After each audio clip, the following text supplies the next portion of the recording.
교회 다니는 또 신앙생활하는 예수 믿는 사람들이 제일 많은 하는 말이 뭐냐면 은혜 받았다라는 말입니다. 사실은 어떤 때는 은혜 받았다라는 말보다는 그냥 참 감동이 있었다 이런 말을 하면은 좋을 텐데 그게 그냥 우리의 그 일상적인 말이 돼버렸어요. 그래서 감동 조금 눈물 조금 나면 은혜 받았다 이제 이런 말을 하죠. 근데 오늘 본문의 말씀 또 다윗의 삶을 보면 은혜라는 게 이런 거구나. 이런 걸 가리켜서 은혜라고 하는구나라는 것을 깨닫게 됩니다. 그래서 우리가 쭉 이제 맥체인 성경을 가지고 한 장 한 장씩 보고 있는데 오늘은 이제 역대상 22장의 말씀을 우리가 살펴보게 되었습니다. 다윗이 21장에 보면 범죄를 합니다. 근데 역대기에는요, 다윗이 밧세바와 범죄했던 것은 기록되어 있지 않습니다. 그래서 역대기가 어떻게 보면 사무엘하, 적나라하게 기록된 성경들에 비하면 은혜를 강조하고 있는 것 같아요.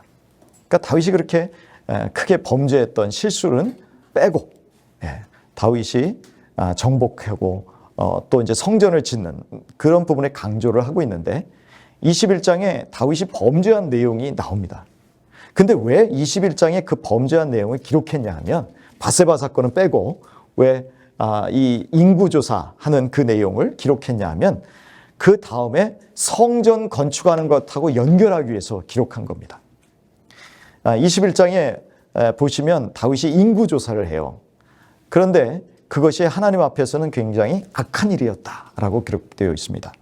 우리 21장을 같이 이렇게 보시면 21장의 그 앞 페이지에 있습니다. 21장 7절에 보시면 하나님이 이 일을 악하게 여기사 이스라엘을 치심해라고 되어 있습니다. 그러니까 인구조사를 통해서 군사력, 자기가 얼마나 이 군사를 가지고 있는지, 그런데 실제로 군사들을 계수할 때는 이 이스라엘의 병사들 중에서 성전에 반세계를 내고 이 군사를 계수를 해야 되거든요. 그게 원래 하나님의 법입니다. 그런데 그것을 지키지 않고 다윗이 그 법을 따르지 않고 이 인구를 조사를 한 거예요. 군사들이 얼마나 되는가. 그러니까 하나님의 입장에서 보면 법을 어긴 겁니다. 그러니까 자기 딴에는 얼마나 군사들이 있는가를 이제 살펴보려고 했지만 그러나 하나님의 입장에서는 불법을 행한 것이죠. 그래서 다윗도 여기에 그것이 악하다라고 하지만 그러나 다윗뿐만 아니라 모든 백성들이 다 고통을 당합니다. 그래서 7만 명이 죽어요. 7만 명. 3일 동안의 그 전염병으로 인해서. 그 하나님께서 이러한 범죄를 크게 징벌하시는 일들이 벌어집니다만 그 21장 8절에도 같이 한번 읽어볼까요? 같이 읽겠습니다. 다윗이 하나님께 아뢰되 내가 이 일을 행함으로 큰 죄를 범하였나이다. 이제 간구하옵나니 종의 죄를 용서하여 주옵소서. 내가 심히 미련하게 행하였나이다 하니라. 그런데 다윗의 특징이 뭐냐면요, 범죄했다라고 얘기를 하면은 즉각 회개한다는 겁니다. 그러면 하나님께서는 그 범한 죄에 대해서 용서해 주세요. 그런데 그 죄에 대한 대가는 없어지지 않습니다. 이 다윗이 밧세바와 범죄했을 때도 마찬가지였습니다. 우리 그 부분을 한번 같이 찾아볼까요? 사무엘하 12장으로 한번 같이 넘어가 보겠습니다. 사무엘하 12장 13절 14절입니다. 같이 읽겠습니다. 다윗이 나단에게 이르되 내가 여호와께 죄를 범하였노라 하매 나단이 다윗에게 말하되 여호와께서도 당신의 죄를 사하셨나니 당신이 죽지 아니하려니와 이 일로 말미암아 여호와의 원수가 크게 비방할 거리를 얻게 하였으니 당신이 낳은 아이가 반드시 죽으리이다 하고 나단이 자기 집으로 돌아가니라. 여러분 여기에서 보면 다윗이 여기에서도 당신이 범죄했다, 나단 선지자가 지적을 하니까 금방 회개하잖아요. 내가 잘못했습니다. 그러니까 하나님은 또 어떻게 하세요? 그래, 내가 용서하겠다. 용서하세요. 근데 왜 애는 죽이시냐는 거예요. 죄 없는 애는 왜, 태어난 애는 왜 하나님이 데려가시느냐라는 거예요. 그래서 이것 때문에 다윗이 또 하나님 앞에 금식 기도하고 또 하나님 앞에 살려달라고 애원하고 매달립니다. 하지만 하나님은 어떻게 하세요? 그냥 데려가세요. 다윗은 하나님 앞에 죄 지은 것을 정직하게 회개합니다. 그리고 하나님은 은혜롭게도 용서하십니다. 하지만 죄에 대한 대가는 치르게 하십니다. 사실 이 아이가 죽는 것도 굉장히 마음 아픈 일입니다만 나중에 다윗이 어떤 일들을 당하느냐 하면은 자기 아들 압살롬에게 쫓겨서 망명길에 오르죠. 자기의 아들들이 줄줄이 죽습니다. 이 죽은 어린아이까지 포함해서 다윗의 아들이 몇 명이 죽냐 하면은 4명이 죽습니다. 그러니까 하나님께서는 4배로 배상을 하게 하시는데 4명이 죽은 거예요. 그러니까 다윗의 삶을 보면 하나님이 분명히 사랑하셔서 용서하셨지만 하나님께서 그 다윗에게 은혜를 베푸셨지만 죄의 대가는 치러야 했어요. 그럼 여러분이 생각하실 때 그게 은혜냐라고 생각하신다는 거죠. 그게 은혜입니다. 왜냐하면 다윗이 죄의 대가를 치르지 않으면요 다시 또 범죄할 가능성이 있습니다. 여러분 저희들의 삶을 가만히 되돌아보고 우리 주변에 있는 또는 우리 자식들을 키워보신 분들은 아시겠지만 저희뿐만 아니라 우리 자식들도 그렇고 죄를 지을 때 실수할 때 보면 같은 실수를 반복할 때가 많습니다. 그러니까 그 죄나 실수에 대해서 내가 충분한 교훈을 얻지 못하면 그것이 나중에 또다시 나에게 올무가 될 수 있습니다. 그래서 그것을 아주 매섭게 징벌하지 않으면, 징계하지 않으면 우리는 또다시 죄에 빠질 수 있습니다. 그래서 징계하는 것이 하나님의 은혜입니다.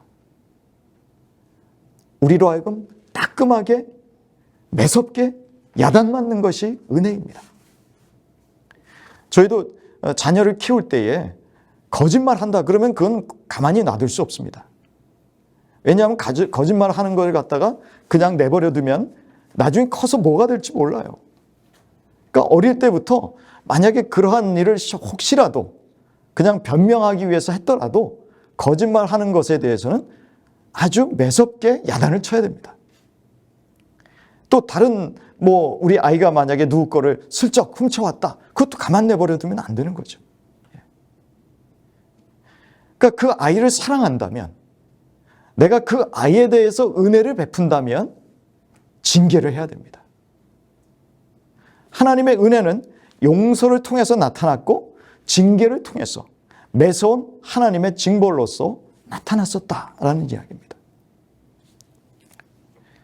그랬더니 어떤 일들이 있습니까? 여러분 지금 읽은 사무엘하 12장 24절과 25절을 한번 같이 한번 읽어보실까요? 24절과 25절입니다.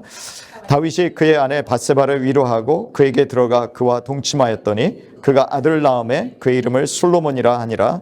여호와께서 그를 사랑하사 선지자 나단을 보내 그의 이름을 여디디아라 하시니 이는 여호와께서 사랑하셨기 때문이었더라. 여러분 이게 저는 약간 이해가 안 됐어요. 아니 불륜녀에서 태어난 아이를 너무나 사랑하셨대요. 그래서 다른 왕자들한테는요 하나님이 별명을 붙여주신 일이 없어요. 근데 이 밧세바 햇사람 우리아의 아내 밧세바에게서 태어난 그 첫 아들은 죽이셨지만 이 태어난 여러 명의 아들이 있었습니다. 근데 그 중에서 솔로몬은 어떻게 해요? 너무 사랑하셔서 여디디아라는 별명까지 지어주셨어요. 하나님이 좀 차라리 다른 왕자를 갖다 그렇게 했다면 저는 좀 더 이해가 됐을 것 같아요. 근데 하필 왜 불륜녀에게서 태어난 솔로몬을 이렇게 하시냐는 거예요.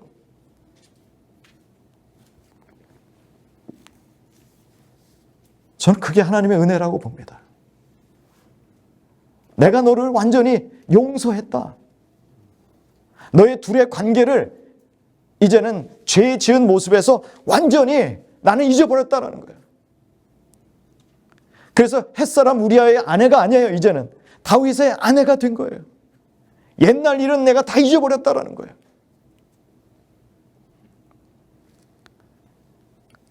완전히 용서하셨다는 거예요. 여러분, 이게 은혜가 아니고 뭡니까? 우리는 잘못한 일이 있으면 저는 지금도 제가 충격적으로 누군가에게 손해를 입혔거나 상처를 주었거나 그런 일들 저는 아직도 기억하고 있어요.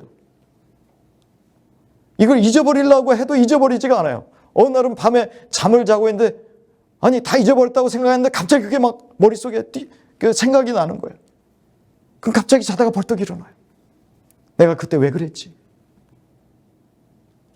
여러분도 아마 그런 경험이 있으실 겁니다. 물론 하나님이 나를 용서하셨다는 건 알아요. 하나님께서 보여주시는 것이죠. 너는 혹시 그것을 기억하고 있을지 몰라도 나는 전혀 기억 안 해. 나는 절대 그걸 다시 꺼내지 않아 이거예요. 여러분, 하나님이 용서하시고 난 다음에 다시 그 일들을 꺼내가지고 너 옛날에 이 죄 지었지? 그렇게 말씀하시는 거 성경에 본 적이 있습니까? 찾아보세요. 있으면 저한테 가져와 보세요. 없습니다. 하나님은 한 번 용서하시면 그걸로 끝이에요. 다윗이 하나님 앞에 진정으로 회개했기 때문에 그렇습니다. 잘못을 뉘우치지 않는 사람에게, 진정한 회개가 없는 사람에게 하나님의 용서와 은혜가 있을 수 있습니까? 아니요, 없습니다. 우리는 은혜를 너무 값싸게 취급하는 것 같아요. 참 용서를 받을 수 있는 회개의 모습은 보이지 않고 눈물만 좀 흘리면 회개입니까? 아니잖아요. 내가 돌이켜야 회개죠. 내가 이 범죄에서 잘못했습니다. 콧물만 흘리면 됩니까? 아니죠. 되돌려야 되는 거 아닙니까? 다시 원상태로 되돌려야 되는 거 아니에요. 내가 어긋난 길에서 다시 정상적인 길로 돌아와야 그게 회개가 아닙니까? 그럴 때 하나님이 용서하시고 회복의 은혜를 주시는 것이다 라는 거죠. 우리가 그걸 모르고 자꾸만 은혜 받았다 그리고 이 자신의 잘못에 대해서 돌이키지도 않으면서 나는 하나님께서 이미 용서하셨습니다 라고 외치고 다닌다면 그건 자기 착각입니다. 오늘의 말씀을 통해서 우리가 알아야 되는 건 다윗은 참 하나님 앞에 회개했다라는 거예요. 용서를 구했다라는 것입니다. 오늘 다시 한번 역대상 21장으로 돌아와 보시면 거기에 다윗이 하나님께 뭐라고 말합니까? 내 일을 행함으로 큰 죄를 범하였나이다. 이제 간구하옵나니 종의 죄를 용서하여 주옵소서. 내가 심히 미련하게 행하였나이다. 여러분, 하나님은요 우리의 마음을 살펴보십니다. 그래서 진정으로 회개하는지 회개하는 흉내만 내는지 왜 모르시겠습니까? 하나님께서 3일간의 온역을 통해서 7만 명을 죽이시는 그러한 일들이 있습니다만 하나님께서 곧 다윗을 오르난의 타작마당으로 인도하십니다. 여러분, 한번 15절의 말씀 한번 같이 읽어보실까요? 역대상 21장 15절입니다. 같이 한번 읽겠습니다. 하나님이 예루살렘을 멸하러 천사를 보내셨더니 천사가 멸하려 할 때에 여호와께서 보시고 이 재앙 내림을 뉘우치사 멸하는 천사에게 이르시되 족하다. 이제는 네 손을 거두라 하시니 그때 여호와의 천사가 여부수 사람 오르난의 타작마당 곁에 선지라. 하나님께서 이제는 됐다. 이제는 그 재앙을 그치겠다라고 하신 것입니다. 16절에도 보십시오. 다윗은 장로들과 굵은 배를 입고 얼굴을 땅에 대고 엎드렸습니다. 17절에 뭐라고 말합니까? 하나님께 아뢰되 명령하여 백성을 계수하게 한 자가 내가 아니니까 범죄하고 악을 행한 자는 곧 나니이다. 내 양떼는 무엇을 행하였나이까? 청하건대 나의 하나님 여호와여 주의 손으로 나와 내 아버지의 집을 치시고 주의 백성에게 재앙을 내리지 마옵소서 하니라. 여기에서 누가 생각이 납니까? 저는 모세가 생각이 납니다. 비록 백성이 잘못했지만 하나님 차라리 저를 생명책에서 제 이름을 지워주십시오. 그러나 이 백성은 살려주십시오. 모세는 자기가 잘못을 안 했는데도 그랬어요. 자기가 잘못한 이 다윗은 하나님 앞에 회개한 모습이 무엇입니까? 진정한 지도자의 모습을 보여주고 있죠. 내가 잘못했으니 나를 죽여주십시오, 이거 아닙니까? 여러분, 이런 회개에 합당한 열매들이 보여야 진정한 회개라는 것이죠. 다윗이 오르난의 타작마당으로 올라갑니다. 그런데 이 오르난의 타작마당에서 하나님이 성전을 지으십니다. 여기가 어디입니까? 그 모리아 산에서 아들 이삭을 드렸던 이 장소가 어디예요? 바로 이 오르난의 타작마당이죠. 그러니까 하나님이 죄 지은 다윗, 그러나 범죄하고 하나님께 회개하고 용서받은 다윗을 이끌고 간 데가 어디냐는 거예요. 성전 짓는 터로 데려갔습니다. 하나님 너무 재밌는 분 아닙니까? 범죄한 다윗이 그 아들을 잃었지만, 그러나 솔로몬, 여디디아라는 그 솔로몬 왕을 너의 후계자로 만들어주시는 하나님이 이제는 범죄하고 그 7만 명이나 백성들을 다 죽이게 만든 장본인이 이제는 하나님이 그의 손을 이끌어서 성전 짓는 터로 가게 하셨다라는 거예요. 그래서 그곳에서 성전 지을 수 있도록, 바로 여기가 네가 앞으로 성전 지을 곳이야. 물론 다윗이 직접 짓지는 않습니다. 아들 솔로몬이 짓지만, 여러분, 이게 은혜가 아니던가요? 그렇게 백성들을 어떻게 보면은 사지로 내몬 사람에게 어떻게 성전 터로 가서 제사를 드리게 하며, 또 그곳에서 용서하셔서 이곳에서 이제 내 아들이 성전을 지을 거라고 약속하실 수 있습니까? 여러분 같으면 그러실 수 있습니까? 용서하실 수 있겠습니까? 바로 이것이 하나님의 은혜입니다. 도저히 용서받을 수 없는 사람, 그 사람을 용서해서 또다시 하나님의 일을 맡겨주셨다라는 게, 이게 은혜라는 겁니다. 그리고 그 성전 짓는다고 뒤에 쭉 우리가 읽어보셨습니다만 얼마나 많은 재료들을 준비합니까? 아들에게 또 열심히 성전 지으라고 권면하죠. 저는 그 방백들이라든지 백성들에게 성전 지을 때 권면하는 말을 들을 때, 저 사람이 창피해서 어떻게 저런 말을 할 수 있지? 그런 생각이 드는 거예요. 죄 지은 사람이 어떻게, 백성들의 고통을 준 사람이 어떻게 저렇게 담대하게 외칠 수 있지? 여러분은 그런 생각 안 드십니까? 은혜 받았기 때문에, 은혜를 경험했기 때문에 그렇게 할 수 있는 겁니다. 하나님은 어떤 사람이라도 용서하시는구나. 그리고 그 용서는 완전하구나. 조금이라도 남겨두시지 않는구나. 확실하게 용서하시고 나를 다시 회복시켜 주시는구나. 그거를 어떻게 해요? 경험했기 때문에. 사람들 눈에는 뻔뻔하게 보이지만 하나님이 계속 그 자리에 있으라고 하니까 계속 있는 거예요. 여러분, 은혜가 임하면 사람의 눈에는 어떻게 보일지 모르지만 하나님만 보고 나아가게 될 줄 믿습니다.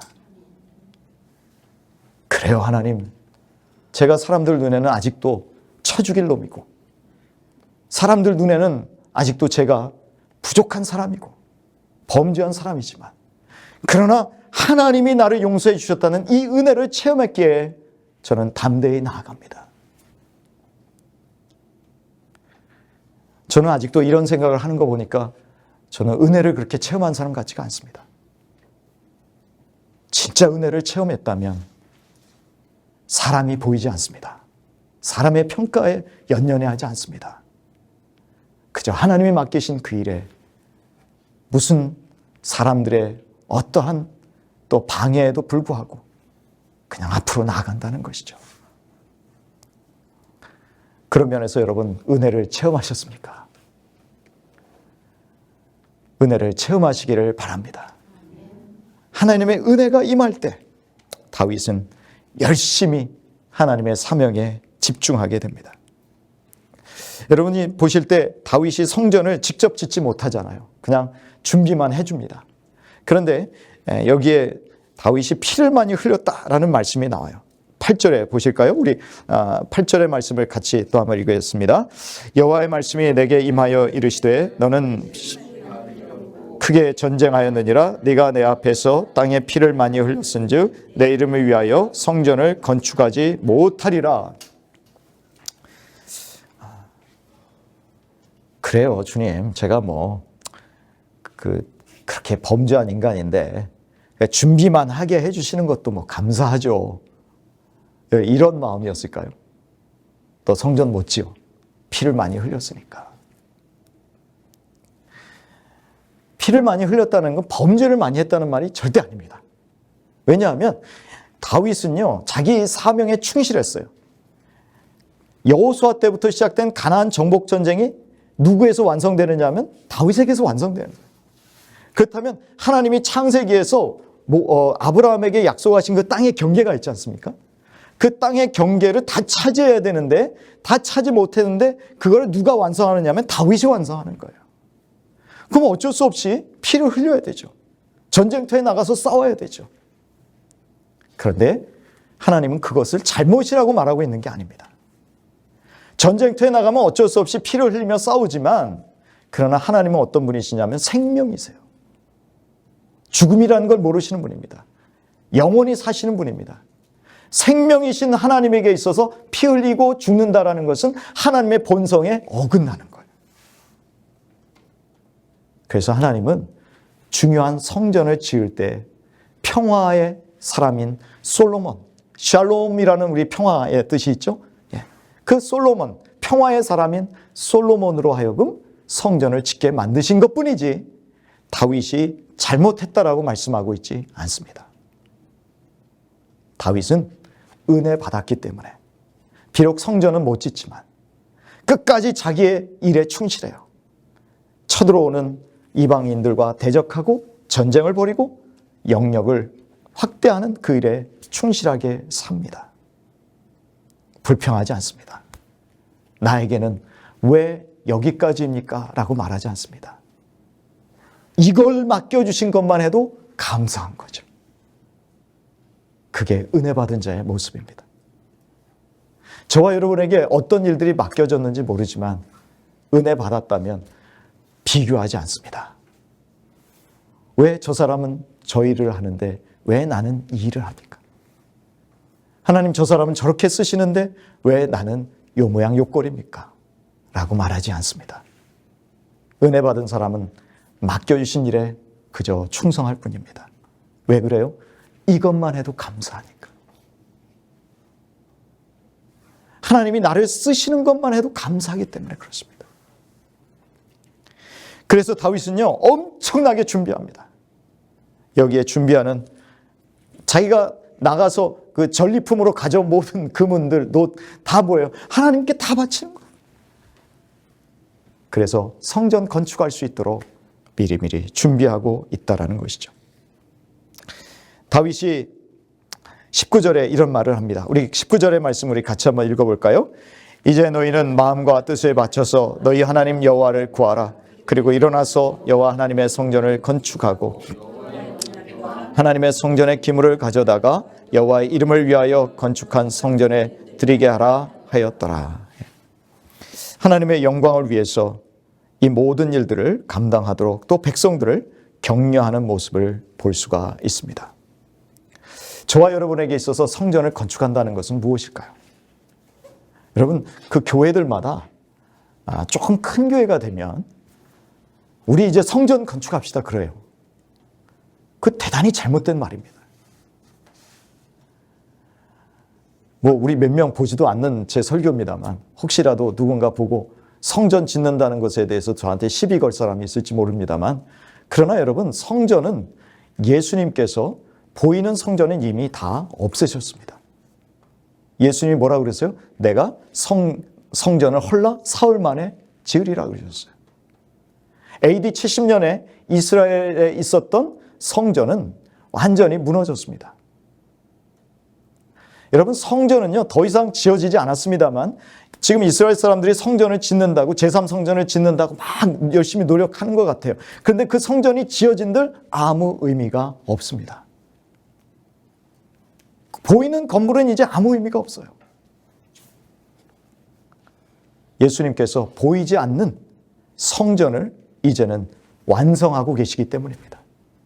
저와 여러분이 한 주춧돌씩 맡아서 그 예수님이 완성하시는 거대한 성전에 지금 한 사람 한 사람이 들어가서 성전 짓는 거기에 참여하고 있다는 것이죠. 우리가 예수 그리스도의 성전으로 지음받고 있는데 하나님의 영광을 위해서 날마다 삽니다라고 합니다만 우리가 진짜 하나님의 성전으로 지어가면서 애써야 되는, 성전의 건축을 위해서 애써야 되는 것은 무엇인가? 그것은 보이는 건물을 짓는 데에 투자하는 것이 아닙니다.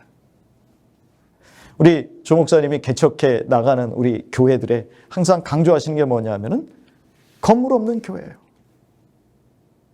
건물 없으면 불편하죠. 하지만 중요한 강조점이 있습니다. 보이는 건물이 아니라 보이지 않는 우리 자신의 성전을 아름답게 꾸미는 것입니다. 솔로몬이 다윗 자기 아버지가 또 자기가 준비한 모든 아름다운 재료들을 가지고 성전을 아름답게 꾸몄듯이,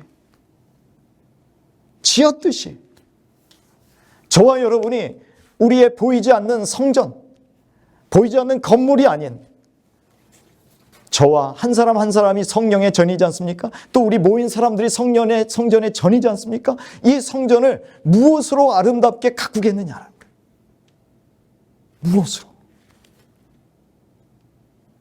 돈이 아니고 또 화려한 인맥들이 아니고 또 치장하는 뭔가 우리 아름다운 모습들이 아니라 보이지 않는 내적인 아름다움이라는 것입니다. 여러분 한번 베드로전서 4장을 한번 같이 찾아보겠습니다. 베드로전서 4장 7절부터 11절입니다. 자, 우리 같이 함께 읽겠습니다. 만물의 마지막이 가까웠으니 그러므로 너희는 정신을 차리고 근신하여 기도하라. 무엇보다도 뜨겁게 서로 사랑할지니 사랑은 허다한 죄를 덮느니라.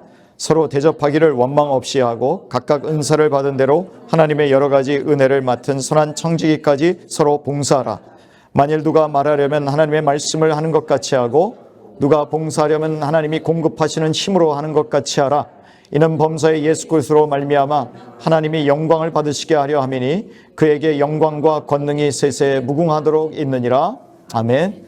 결국 이 목적이 뭐예요? 하나님께 영광을 올려드리기 위해서죠. 성전을 짓는 목적이 무엇입니까? 솔로몬이 왜 성전을 지었습니까? 그것으로 하나님께 영광을 올려드리기 위해서죠. 베드로는 우리가 하나님께 영광을 올려드리는 방법이 이거야 라고 말하고 있는 것입니다. 7절의 말씀에 너희는 정신을 차리고 근신하여 기도하라. 기도하면 어떤 일들이 벌어집니까? 8절에 무엇보다도 뜨겁게 사랑할지니 사랑은 허다한 죄를 덮느니라. 여러분 사랑이 안 되십니까? 기도하시면 사랑이 됩니다. 저 사람은 도저히 내가 사랑할 수 없습니다. 아니요. 그 사람 위해서 그냥 이를 악물고 한번 기도해 보세요. 하나님, 내가 이 사람 사랑하기 원합니다. 그러면요, 어느 날 갑자기 내 마음이 풀어집니다. 그 사람이 내 마음에 들어옵니다. 품어지게 됩니다. 사랑하게 됩니다. 그런 모습으로 우리 성전을 지으라고 하는 것입니다. 여러분 꼭 기억하십시오. 기도하면 됩니다.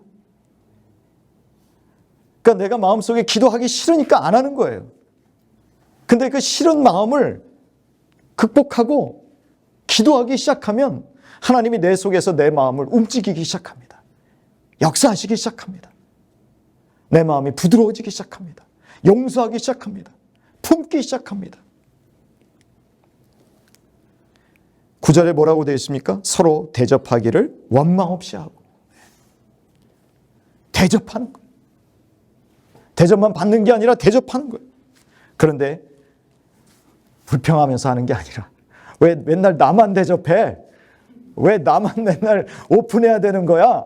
이게 아니라 기꺼운 마음으로 하게 된다는 것이죠.